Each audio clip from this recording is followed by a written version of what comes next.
Hi, I'm Stacy Seinold. I'm the Director of Early Childhood Education here at the JCC. Today, I'm really excited to talk to you about best practices in literacy, reading to your young children and some of your older children. It's such a great habit to get into, even if it's 5 minutes a day. And I wanted to talk to you about some things that educators think about when we're reading stories to children. I thought I'd start with youngest children with board books.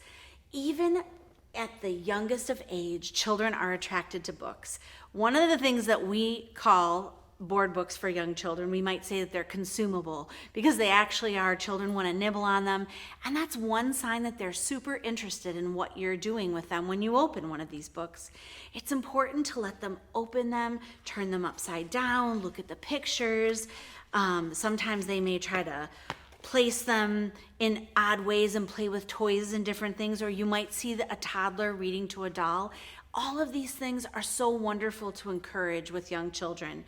And even as young as a baby who's a newborn, you can read anything to them. So it would be a great time to pick up a magazine, pick up one of your adult books, anything that you want to do to bring literacy into their lives. There's a lot of research that shows that the more literacy materials that are in a home, the more likely it is for a child to be a reader.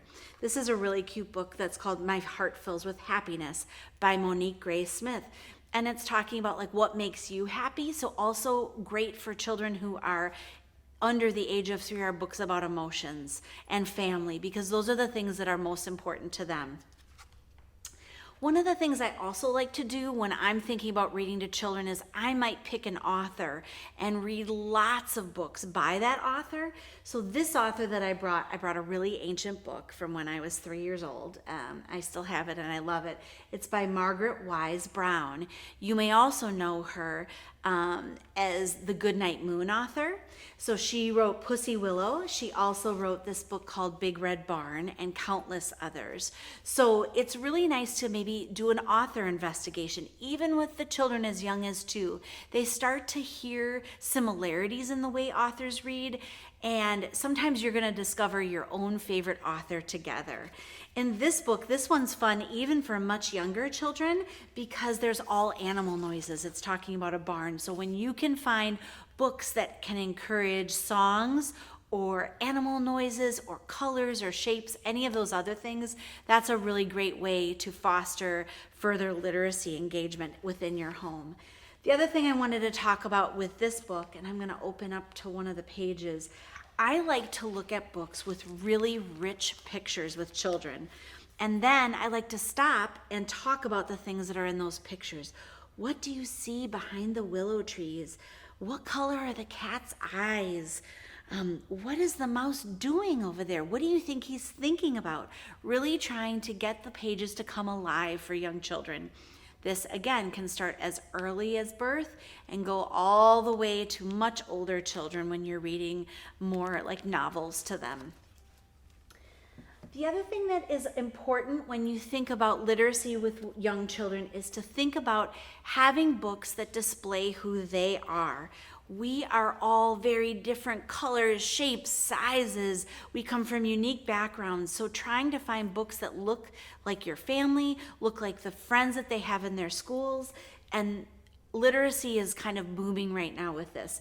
The first book I held up is actually stories that features Native American families.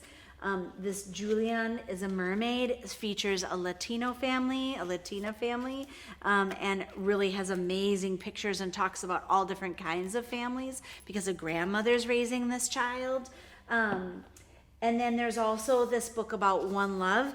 This one is features the Bob Marley song One Love, so you might even find some fun picking out books for your children.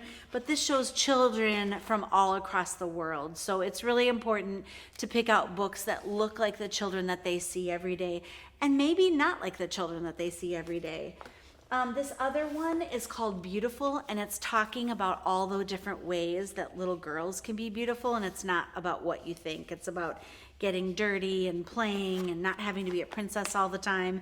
So trying to find books that are reflective of the children and encouraging your children's own self-identity through literature. The other thing I wanted to talk about is maybe having a book that ties to an activity. This book is If You Find a Rock. So think about what you could do with this book in your family. You could go on a rock hunt. You could investigate different kinds of rocks. On this page it talks about what if you find a rock with a stripe through it.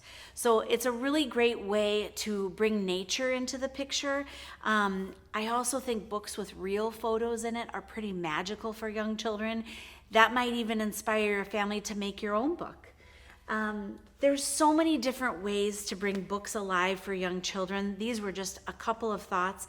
I encourage you to keep sharing with one another, keep sharing with us how books come alive in your house. Thanks so much, and happy reading.